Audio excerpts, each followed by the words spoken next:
Bore da, croeso I Wrecsam ar dydd Gwildewi. Kiki dwi o Trefi Smart Cymru a da ni yma I lawnsio app VZTA.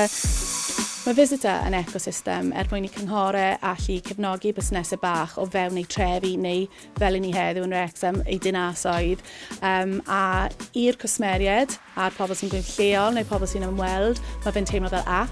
A mae lot o meddalwedd tu ôl i'r llenni wedyn ni, lle mae'r cynghorau a'r pobl sy'n cefnogi'r trefi yn gallu'r helpu'r busnesau, danfon negeseuon atyn nhw, helpu nhw I gyfathrebu yn fwy effeithlon a helpu rannu data ar gyfer ffutbol neu ar gyfer sesorau, ar gyfer air neu beth bynnag yw maen nhw wedyn ni'n gallu defnyddio'r meddalwedd I sicrhau bod yn cael ei dosbarthu i'r pobl sy'n angen gwybod a defnyddio'r data. Dyna'r peth pwysig. Ffwrdd â ni, let's get this app launched. 5, 4, 3, 2, 1.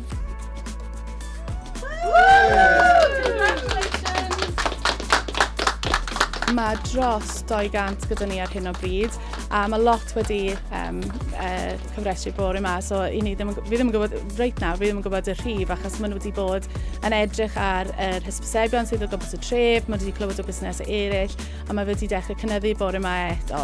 Once you've been into the account, you'll be able to see your multiple businesses behind the menu. Dechreuodd VZTA fel rhan o brosiect arloesedd. Dyna ni ymateb I her yn ystod y pandemig a ar ôl y prosiect arloesedd, oedden ni'n cael datblygu'r meddalwedd wedyn ni I dreialu a nath ni dreialu lan yn top y rondda yn Treorci.